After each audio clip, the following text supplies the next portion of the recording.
მოგესალმებით ძირფუს ტელემოყურებლებო, დღეს პარასკევია და ვეკვა TV ეთერშია. პირველ რიგში სკოლის სიახლეებს გადავხედოთ. 2025 წლის 31 მარტს სკოლაში სტუმრად იმყოფებოდა ქუთაისის საერთაშორისო უნივერსიტეტის კარიერული დაგეგმვის დეპარტამენტის ხელმძღვანელი ნატა კაპანაძე. იგი მე-10 და მე-12 კლასის ჩათვლით მოსწავლეებს შეხვდა. ხალბატონმა ნატამ ისაუბრა უნივერსიტეტის საბაკალავრო მიმართულებების შესახებ. შეხვედრა კითხვა-პასუხის რეჟიმში გაიმართა.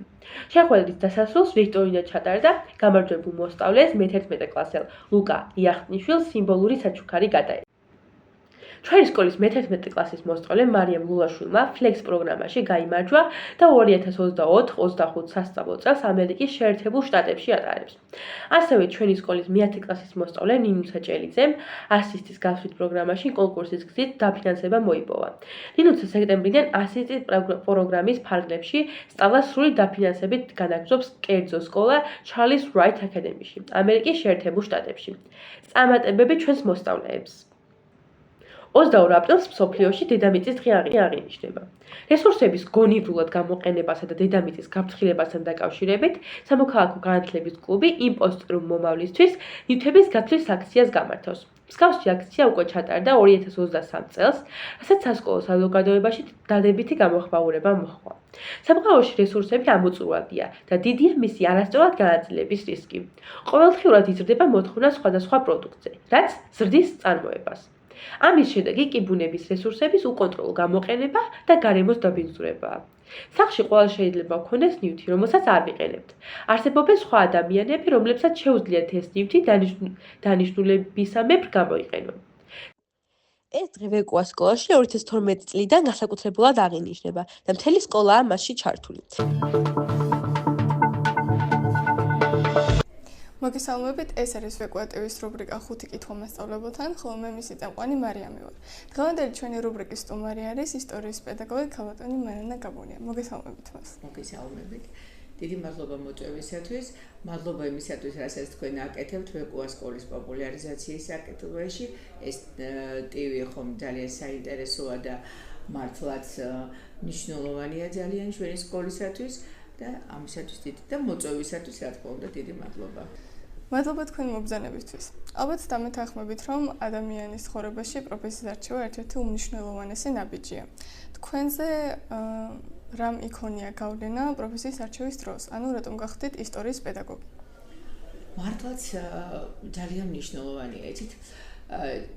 მე როცა დავამთავრე სკოლა, ჩემ დროს იყო 10 კლასი და დავამთავრე 16 წლის ასაკში. წარმოიდგინეთ, ახლა 16 წლის ბავშვს არ აქვს ჩამოყალიბებული მიზანი, რა ჯობია და პროფესია ავირჩიე იმის მიხედვით, რა საგანი უფრო ძალიან მიყვარდა. მიყვარდა მასწავლებელი ისტორიის, მიყვარდა დავდიოდი ისტორიის წერაზე, მიყვარდა ძალიან სასახლეში დავდიოდი ასევე ისტორიის წერაზე და ამან ყველაფერმა განაპირობა ის, რომ გადავწყვიტე ჩამებარებინა ისტორიის ფაკულტეტზე, მაგრამ რაც შეეხება მასწავლებლობას და ისტორიის საერთოდ არ მიფიქრე ამ საკითხზე სიმართლე რომ გითხრათ. რაღაცა ესე უცბად სპონტანურად გამოვიდა მთელი ჩემი ცხოვრება ალბათ დიდი ხნის განმავლობაში 25 წელზე მეტი უნივერსიტეტში მუშაობდი.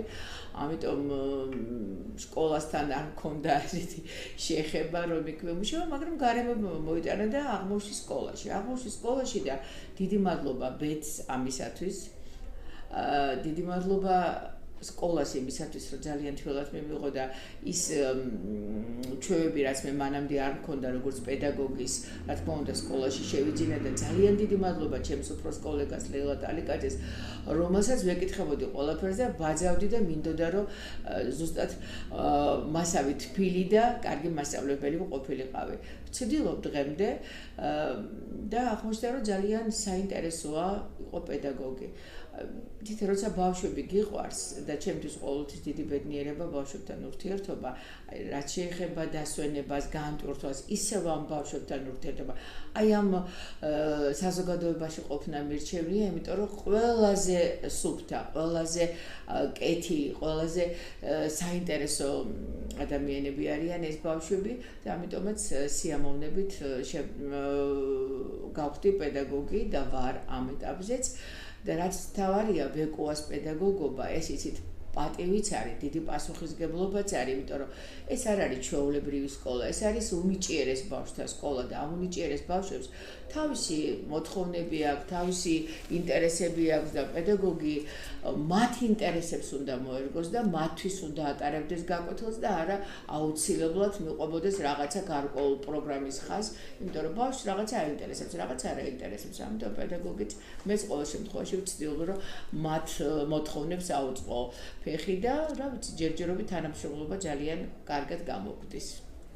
აი ახსენეთ დასვენება და განტურთვა.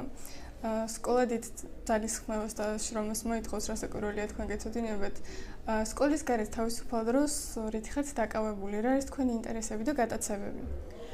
იცით, ეხლა მე უკვე იმას აქში ვარ გატაცებები დაკლებად, მაგრამ დასვენება კი სიამოვნები და ძალიან მიყვარს ბუნებაში დასვენება, სადღაც მიყვარს ძალიან განმარტოება, რომ გითხრათ არ მიყვარს ავიან ადამიანების კატეგორია, რომ განმარტოებით ყოფნა. არა, მე არ მიყვარს განმარტოება, მე მიყვარს ჩემს ოჯახის წევრებთან ერთად დასვენება, მიყვარს ჩემს შვილიშვილებთან ერთად დასვენება და მათთან საუბარი, იმიტომ რომ ძალიან ბევრი საინტერესო საკითხებზე ვსჯელობთ ხოლმე და ეს ჩემთვის დასვენებაც არის და სიამოვნებაც მინდა გითხრათ, ასე რომ არ მიყვარს. მოგზაურობა მიყვარს სიმართლე გითხრათ, მაგრამ 5 დღეზე მეტი ხანს ვერსად ვერ ვძლებ. იმიტომ რომ ძალიან მინდა სწრაფად დაბრუნება. ამ 5 დღეში რასაც ვახერხებ, იმას ვათვალიერებ, მაგრამ ძალიან სწრაფად მინდა დაბრუნება. არ შემიძლია, ვერ ვძლებ ვერსად, ვერ ვძლებ ჩემი ქალაქის, ვერ ვძლებ ჩემი ოჯახის გარეშე და ალბათ ეს არის სწორედ ჩემი დასვენებაც. გასაგებია. წარმოვიდგინეთ, რომ გაქვთ შესაძლებლობა გაცვალოთ ერთი დღით ადგილი ნებისმიერ ისტორიულ ფიგურასთან. იქნება ეს თანამედროვე თუ უძველესი პერიოდი. ვისთან გაცვლით ადგილს? იცით, ჩემი ტკივილი, როგორც ისტორიკოსის, არის 21 წელი. ჩვენ ახლა ხალხს აღვნიშნეთ ისევ და ჯერ კიდევ ამ ეიფორიაში ვართ. საქართველოს დამოუკიდებლობის დაკარგვა და სიამოვნებით გავცვლიდი ადგილს დამფუძნებელი კრების რომელიმე წევრი. აი მაგალითად ქალთან დაკავშირებით თუ იმას ახლა უცბად რაც მაგ ქრისტინე შარაშენიძე რომელიც დამფუძნებელი კრების წევრიც იყო და სამდივნოს წევრიც იყო. დიდი ბედნიერება ხვდა მას წილად რომ პოლიტიკოსების გარდა თანამშრომლობდა 16 აყაიშვილთან ერთად და რა თქმა უნდა ძალიან საინტერესო იქნებოდა ეს. რატომ მოვინდომები ახლა მან და მაინც იქ დაბრუნება?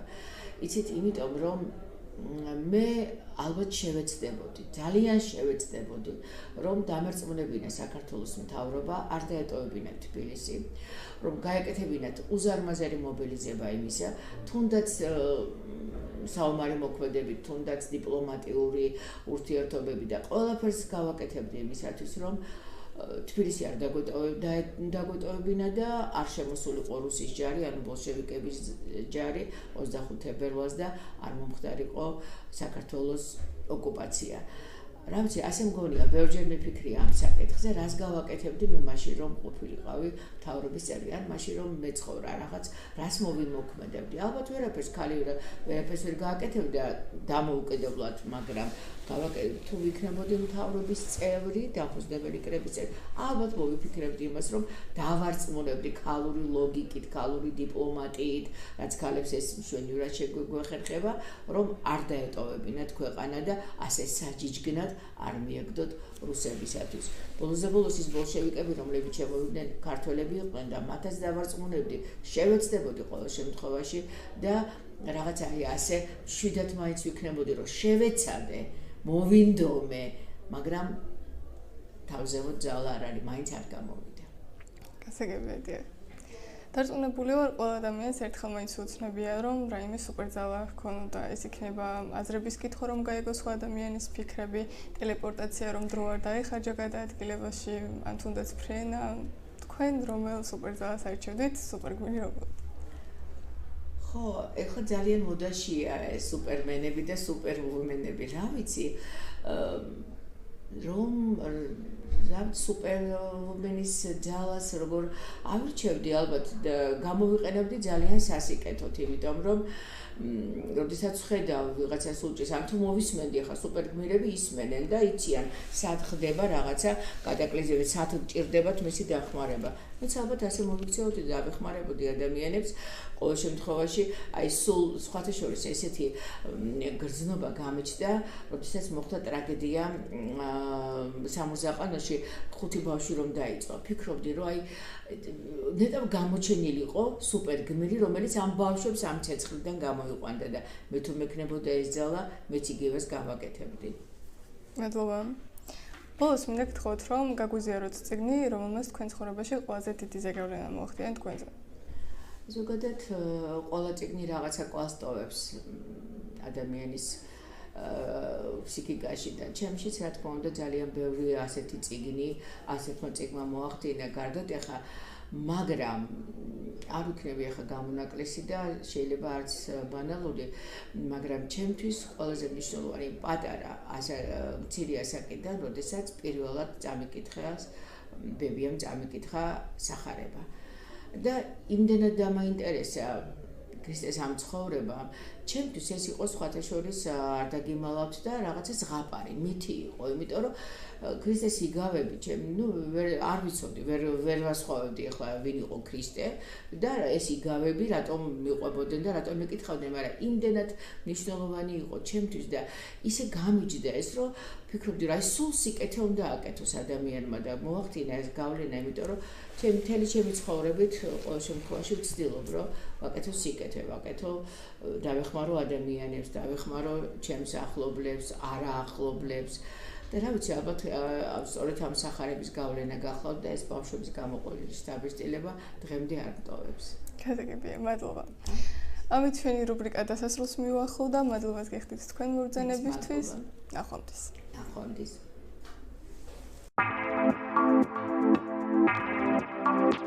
მოგესალმებით ძვირფასო ტელემაყურებლებო, ეთერშია რუბრიკა ვეკუას ჭუჭუდანაში. მე კი მისი წამყვანი ემილია ხუხუა გახლავართ. დღეს ჩვენ სტუმრად გვყავს ჩვენი სკოლის მე-10 კლასის მოსწავლე ალექსანდრე თედიაშვილი. უკვე მე-13 წელია მოსწავლეების ორგანიზებით შიდა სასკოლო ოლიმპიადები ტარდება მათემატიკაში. წელსაც ამ ოლიმპიადამ დიდი ინტერესი გამოიწვია და მასში 165-მა მოსწავლემ მიიღო მონაწილეობა. ალექსანდრე გეგმავს ფიზიკის შიდა სასკოლო ოლიმპიადების ჩატარებას. საინტერესოა, როგორი გეგმება ეს ოლიმპიადა. თვითონ ალექსანდრე აქტიურადაა ჩართული სასკოლო ცხოვრებაში. წარმატებით მონაწილეობს ადგილობრივ თუ საერთაშორისო ოლიმპიადებსა და ტურნირებში. პირველ რიგში, ალექსანდრე, მოგესალმებით, როგორ ახარ? რომ მოგვიყვე შენ შესახებ, რა კლასგარეშე აქტივობებს ახორციელებ და როგორ გიწყობს ხელს შენი სკოლა, შენი ინტერესების დაკმაყოფილებაში. გამარჯობა, დიდი მადლობა მოწვევისთვის. მე უკვე მეორე წელია ვარ დიდად ჩართული როგორც ფიზიკის, ასევე რობოტიკის საოლიმპიადო წრეში, ვარ რობოტიკის გუნდის წევრი, კაპიტანი და ასევე ფიზიკის საოლიმპიადო წრეზე მაქვს ბევრი მიღწევა, მაგალითად წელს მე-3 ტურში ვიყავი ფიზიკის ეროვნული ოლიმპიადის. და ასევე მრავალი მიღწევა მაქვს როგორც ფიზიკაში, ფიზიკის ტურნირებში, მაგალითად IOINT-ის შესარჩევი, ანუ საქართველოს ტური, რომელიც იყო, იმაში თქონდა მიღებული მონაწილეობა, რომელიც დაორგანიზებული ჩვენი სკოლის მიერ იყო და ჩვენი სკოლიდან ბევრი მოსწავლე იღებდა მონაწილეობას. როგორც მოგეხსენებათ, ტურნირებზე შედარებით უფრო დიდი აქტიურობა არის მოსწავლეების. ხოლო აი საოლიმპიადოზე შედარებით ნაკლებად და აი მაგიტომ სკოლის დახმარება ჩვენ გვჭირდება იმისთვის, რომ დავაორგანიზოთ შიდა სასკოლო ოლიმპიადა, როგორც უკვე ორგანიზდება მათემატიკაში და მსგავსი ოლიმპიადის საშუალებით ცოტა როგორც ასეთი გავზარდოთ მოთხოვნა ფიზიკაზე. თუმცა თუ უფრო დაინტერესებით, შემიძლია უკეთ აგიღწევოთ აი კონკრეტული დასურველი გვაქვს ამ ფიზიკის ოლიმპიადის ჩატარების შედეგად და ასევე როგორ ვაპირებთ ჩატარდეს და როგორ ჩატარდება. თავარი მიზეზი რომ გითხრათ ალექსანდრე, რატომ გადაწყვეტეთ ამ ოლიმპიადის ჩატარება და რა ფორმატში ჩატარდება იგი? თავარი მიზეზი შემიძლია ის ვახსენო, რომ ჩვენს სკოლას, როგორც ასეთი ფიზიკის ოლიმპიადებში შედარებით დაბალი მიღწევები აქვს მათემატიკასთან შედარებით. მაგალითად, ჩვენი მოსწავლე რატიანის შარშამ იყო მათემატიკის საერთაშორისო ოლიმპიადაზე, იყო საქართველოს ნაკრების წევრი, ხოლო ფიზიკაში ჩვენ დიდი ხანია არ გყოლია, როგორც ასეთი ნაკრების წევრი და საერთაშორისო ოლიმპიადაზე, რომელიც გლობალური არის, IPO-ზე არ გქონია მოსწავლე, რომელიც იქნებოდა წარსული. თუმცა ზოგ ოლიმპიადაზე მაგალითად ჟაუტიკოვის ოლიმპიადა, რომელიც სტარტდება ყოველ წელს ჩვენ ვიღებთ დიდ მონაწილეობას, ჩვენი სკოლიდან მიდის ხოლმე რამოდენიმე მოსწავლე, რომელიც ფიზიკაში ასპარეზობს. თუმცა ის საკმაოდ დაბალი პროცენტია და მოსწავლეები, რომლებიც დაინტერესებულები არიან საოლიმპიადო ფიზიკით, შედარებით უფრო მცირე რაოდენობაში არიან, ვიდრე ვინც არიან დაინტერესებული მათემატიკის საოლიმპიადო წრით. და ჩვენ გვსურს რომ გავზარდოთ როგორც ფიზიკის საოლიმპიადო წრის მოთხოვნა მოსწავლეების სწრაფო საოლიმპიადო ფიზიკის სწავლის მიმართ და ასევე ჩვენ გვსურს უფრო მეტ მიღწევას მიაღწიოს ჩვენი სკოლის მოსწავლეებმა და უფრო მეტი წარმატებული მოსწავლე გქონდეს ფიზიკის განხრით. ხოლო რაც შეეხება თვითონ ოლიმპიადის ჩატარების ფორმატს, ოლიმპიადა ჩატარდება ორ ტურად, ეგრეთ იქნება თეორიული, ხოლო ექსპერიმენტული. თეორიულ ტურში ის არ იგულისხმება, რომ წიგნის თეორიულ მასალას გამოვიკითხავთ და წერილობით ჩავიბარებთ. არამედ იქნება მოცემული 5 ამოცანა, რომელიც იქნება კონკრეტულ კატეგორიის ამოცანა, ანუ თქვენი კლასის დონის ამოცანებს გააკეთებთ. იქნება მოცემული 5 ამოცანა, მოცემული გექნებათ 5 საათი. თქვენ გეძლევათ როგორც ასეთი შავი ფურცლების და პასუხების ფურცლების და ცხადი ამოცანებიც. თქვენ ყველა ამოცანა უნდა ამოხსნათ, ყველა ამოცანა იქნება ზოგადი, არც ერთ ამოცანაში არ გვექნება კონკრეტული რიცხვები და კონკრეტული რაღაცა არ იქნება გამოსათვლელი. იქნება საბოლოო ფორმულამდე მისვლა და საბოლოო ფორმულის ჩვენება. ყოველი ამოცანა შეფასდება რაღაც კონკრეტული კრიტერიუმებით, რომლებიც შემდგომ ასევე გამოქვეყნდება. თვითონ ეს ოლიმპიადა ჩატარდება როგორც ანონიმურად, ანუ შემსწორებელს არ ეცოდება ვის ნაწერს ასწორებს. ყველას მიენიჭება თავისი ინდივიდუალური კოდი და მაგ ინდივიდუალური კოდის მიხედვით იქნება ქულები გამოცხადებული. ხოლო რაც შეეხება ექსპერიმენტალურ ტურს, ექსპერიმენტალური ტური ჩატარდება თეორიული ტურის შემდგომ. ექსპერიმენტალურ ტურში მონაწილეების რაოდენობა, ანუ მოსწავლეები განისაზღვრება ან რაღაც კონკრეტული პროცენტულობით, ვინც თეორიულ ტურში რაღაცას გვარს გადააჭარბა, ან ყველა მოსწავლე გადავა ექსპერიმენტალურ ტურში. გააჩნია რამდენი მოსწავლე იქნება დაინტერესებული ამ ოლიმპიადით და რამდენი მოსწავლე მიიღებს მონაწილეობას. ექსპერიმენტალურ ტურში იქნება მოცემული 2 ან 3 ამოცანა, რომლის თქვენ მოგეცემთ დაშლილი დანადგარი და მოსწავლეების ვალდებულება, მოთხოვნა მოსწავლეებისგან იქნება ასეთი, რომ მათ უნდა აწყონეს დანადგარი, ჩაატარონ რაღაც რამოდენიმე ექსპერიმენტი, ასევე მათ მიეცემათ ფურცელი, სადაც იქნება აღწერილი სტატისტიკური ანალიზი როგორ უნდა მოახდინონ ამოცანისთვის და ასევე ამოცანის პირობა. ეს ამოცანა უნდა ამოხსნან როგორც თეორიულად, ასე ექსპერიმენტულად. ანუ ექსპერიმენტულად უნდა ჩატარონ ექსპერიმენტი, მიიღონ რაღაც მონაცემები, სტატისტიკურად ისინი დათვალონ, იპოვონ საშუალო და ასე შემდეგ და შეადარონ თავის თეორიულ დათვლებს. და დაადგინონ რამდენად ზუსტად ჩაატარეს ეს ექსპერიმენტი. ექსპერიმენტის შემოწმება ფურცელზე დაწერილი პასუხებით, ფურცელზე დაწერილი ამოხსნებით, ფურცელზე ყველაფერი უნდა აიღწეროს, როგორ ჩაატარეს ექსპერიმენტი, როგორ იყო ექსპერიმენტის მსვლელობა. და რა მანიპულაციები ჩაატარეს თვითონ მონაცემებზე, რომლებიც თვითონ დააგროვეს. ძალიან საინტერესო რამ არის. ბოლოს კი გითხარით, თუ სად იხილავენ მოსწავლეები ყველა დეტალურ ინფორმაციას რეგისტრაციასთან დაკავშირებით. თვითონ ინფორმაცია ოლიმპიადის და საკითხების მიმართ, ანუ რა საკითხები იქნება ოლიმპიადაზე ყოველი კატეგორიის მიხედვით, უკვე იქნა გავრცელებული თვითმმართველობის და ასევე ტელევიზიის სოციალური მედიის საშუალებით და ასევე რეგისტრაცია უკვე ამ კვირის ბოლოს, იქეთა კვირის დასაწყისში გავრცელდება ისევ ან თვითმმართველობის დახმარებით ყოველი კლასში თავის თვითმმართველით გადააზიარებს რეგისტრაციო ფორმას და ასევე ტელევიზიის სოციალური მედიის საშუალებით. ძალიან დიდი მადლობა ალექსანდრე საინტერესო ინტერვიუსთვის. მე კი ამ ოლიმპიადის ყველა მოსწავლეს ძალიან დიდ წარმატებებს ვუსურვებ. პირიქით, თქვენ დიდი მადლობა მოწვევისთვის, თქვენს ასევე დიდ წარმატებას გისურვებთ ვეკუა TV-ს ჯგუფს და ვეკუას ტელევიზიას. მადლობა დიდი. ნახვამდის. ნახვამდის.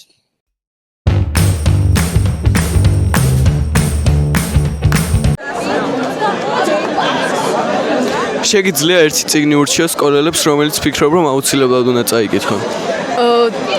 ის ძალიან დიდი ხანი არ არის, რომ წავიკითხე აგათა კრისტის უდანაშაულობის გამოსა და ძალიან მომეწონა და ჩემი აზრით ყველა უნდა წაიკითხოს, იმიტომ რომ ძალიან საინტერესოა.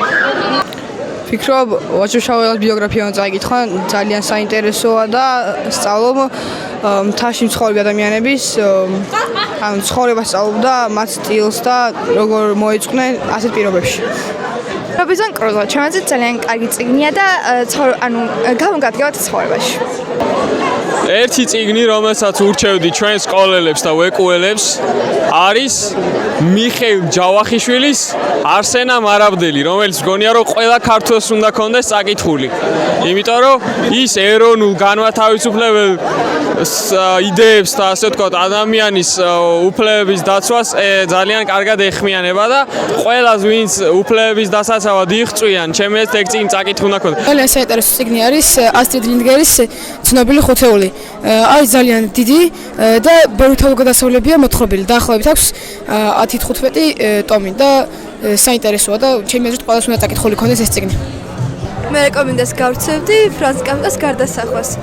გარდასახვაში ჩვენი მთავარი გმირი კარგად იქცევა, ხოჭოდ რა, მაგრამ სინამდვილეში მაგას საერთო ისტორია არა და უბრალოდ ადამიანების ურთიერთობებზეა. იქრობ რომ აუცილებელი არ არის, მაგრამ მე პირადად ყველაზე მეტად ჰარი პოტერი მომეწონა და მაინც მაგას ურჩევდი. კვაში თოფურია, გეომეტრია.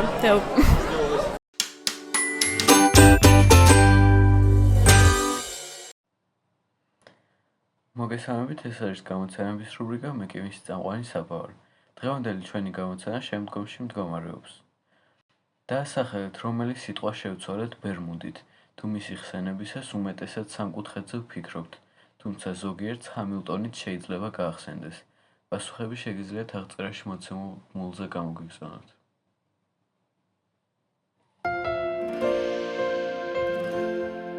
მოგესალმებით წარმატებული უკვლელების მორგი ეპიზოდზე. დღეს ჩვენ გვექნება განსხვავებული სიუჟეტი, რადგან ჩვენი სტუმარი არის კურსდამთავრებული. იგი არის მე-10 კლასის მოსწავლე ნინო საჭელიძე. მან ორგანიზაცია ასისტის მიერ განხორციელებულ პროექტში, რომელიც გამორჩეულ საშუალო სკოლის მოსწავლეებს წამყვან ამერიკულ სკოლებში ათავსებს 100%-იანი დაფინანსება მოიპოვა. იგი შემდეგი წლის სექტემბრიდან ამერიკის ერთ-ერთ კერძო სკოლაში გააგრძელებს სწავლას. ახლა კი გადავიდეთ ინტერვიუზე. მოგესალმებით ნინო, როგორ ხარ? კარგად, შენ როგორ ხარ? მეც კარგად. გილოცავ დიდ წარმატებას. დაწუნებულად მომავალში ძალიან ბევრი სიახლეები გილოლდება. ბება მოსწავლემ არის ამ გაცვლითი პროგრამის შესახებ. შეგიძლია გვიამბო რა არის ის და რა შესაძლებლობებს აძლევს მოსწავლეებს? მოკლედ, ასისტი არის გაცვლითი პროგრამა, ერთგვარი ასე ვთქვათ, პლატფორმა დამაკავშირებელი სხვადასხვა ქვეყნის მოსწავლეებსა და ამერიკის კერძო სკოლებს შორის. და შესაძლებლობას აძლევს ხალხს, რომ ერთი წელი ისწავლონ ამერიკის წამყვან კერძო სკოლებში დაფინანსებთ. მადლობა. როგორი შეგრძნება, როდესაც ასეთ პრესტიჟულ პროგრამაში იმარჯვებ? სხვათა შორის არანაირად არ ველოდი, რომ მე ამ პროგრამაში გავიმარჯვებდი, ანუ არანაირი მოლოდინები არ მქონდა შესაბამისად. მე როცა გავხსენი დადასტურების ძალიან გამიკვირდა და ძალიან გამეხარდა და ძალიან ბევრი ფიქრი მოვიდა თავში, რომ აი შემდეგი წელს რა უნდა ვქნა, იმიტომ რომ ძალიან სხვანაირი გარემო იქნებოდა და ყველაფერი სხვადასხვანაირად მომწევდა. შეგიძლია გვიამბო რა გზა გამოიარე დაფინანსების მოპოვებამდე? ცოტა გაწერილი გზა გამოვიდა. სექტემბერში იწყება რეგისტრაცია ამ პროგრამაზე. შემდეგ არის შესაძლებელი აპლიკაცია კონკრეტული, სადაც უნდა ჩაწერო შენ თავზე და შენის ინტერესებზე ინფორმაცია. შემდეგ არის ინგლისურის ენის ტესტი, რომელიც ჩემ შემთხვევაში იყო Duolingo, რომელიც ონლაინ იწერებოდა, ეგ ძალიან კარგი იყო. შემდეგ იყო ესეების კონკურსი, და უნდა მიხვიდე და ფიზიკურად დაწერო უკვე ესე. და ბოლო პროცესი უკვე იყო გასაუბრება, რომელიც ჩემ შემთხვევაში ონლაინ ჩატარდა, იმიტომ რომ სამწუხაროდ საქართველოს ჩამოსვლა ვერ მოახერხეს წარმომადგენლებმა და უკვე არის ასისტის წარმომადგენლებთან გასაუბრება და მე უკვე გარჩევენ ამ ყველაფერთან ერთად. როგორ გონია რა უნარებია საჭირო ამ კონკრეტულ პროგრამაში გასამარჯვებლად? ვფიქრობ, რომ ყველა საჭირო უნარი არის დამოუკიდებლად ცხოვრების უნარი, ანუ რომ შეგეძლოს რომ მშობლების გარეშე აკეთო ყოველდღიური საქმიანობები, როგორც იქნება თავის მოვლა, თუ მეცადინეობა, თუ რაც იქნება ნებისმიერი, რადგან სხვა კონტინენტზე მოგიწევს ერთი წელი ყოფნა. და ასე ვფიქრობ, რომ ლიდერული ჩვეულის საჭირო არის, რადგან მოგიწევს, რომ შენ თვითონ აკეთო ყველაფერი, შენი გზა, ასე ვთქვათ, გაიკვალო და გადააწყდა ბევრ პრობლემას, რომელიც გადაჭრაც დამოუკიდებლად მოგიწევს. ასე ვფიქრობ, რომ ძალიან საჭირო არის ის, რომ ინგლისურ ენაზე შეგეძლო შენი აზრის დაფიქსირება და შენი აზრის კარგად გადმოცემა. რადგან სხვა ენაზე ფიზიკურად ვერ ისაუბრებ და რო გააგებინო ხალხს რა იქნება, ამიტომ საჭირო არის, რომ ინგლისურადაც შეგეძლოს სპორტი. სკოლაში ძალიან პროექტში ხარ ჩართული მონაწილე ოლიმპიადებსა თუ ტურნირებში. რამდენად გეხმარება ეს პროცესი განვითარებაში და ქონდა თუ არა ამას რაიმე წვლილი კონკურსის გამარჯვებისთვის? ვფიქრობ, რომ ძალიან საჭირო არის ესეთ პროექტებში ჩართულობა ტურნირებსა და ოლიმპიადებში, იმიტომ რომ პირველ რიგში რაღაც გუნდური მუშაობის ჩვევებს გვიყალიბებს, რაც ძალიან საჭირო არის ცხოვრებაში, რადგან დამოუკიდებლად ყველაფრის გაკეთება ძალიან რთული არის ხოლმე. ასევე ვფიქრობ, რომ საკუთარი აზრის დაფიქსირებას გვასწავლის კარგად, რომ გადმოსცე შენი აზრი გინ დასაუბრებაში ძალიან დაგვეხმარება ეს ფაქტი. და ვფიქრობ, რომ რაღაცა ბალანსი უნდა იყოს აქტივობებსა და სკოლის გარეშე პროექტებს და ნიშნებს შორის და სკოლას ჩართულობას შორის. ანუ აქტივობებით აჩვენებ შენ ხალხს თუ რამდენად მზად ხარ იმისთვის, რომ შენი თავში ცოდნა გაიღრმავო და ამ ყველაფერში დრო და რესურსი ჩადო და ასევე ანახებ თუ რა კონკრეტულ ინტერესები გაქვს ცხოვრებაში და რისკენ მიისწრაფი. ხოლო აი სკოლაში ჩართულობა და ნიშნები უკვე არის, რომ შენ რამდენად პასუხისმგებლიანი ხარ, რამდენად ზრუნავ იმაზე, რომ ნორმალური განათლება მიიღო და ასე შემდეგ. შესაბამისად ვფიქრობ, რომ რაღაც ბალანსი უნდა იყოს ამ შორის. მადლობა ასეთი საინტერესო პასუხებისთვის. წამატებული ვეკველები კი დაგიბრუნდებათ ერთ კვირაში. ნახვამდის. დღეისათვის სულ ეს იყო იმედია მოგეწონათ გადაცემა. მე კი გემშვიდობებით მომავალ პარასკევამდე. თქვენ კი არ დაგაუწყდეთ ჩვენი გამოწერა YouTube და Facebook გვერდებზე. ნახვამდის.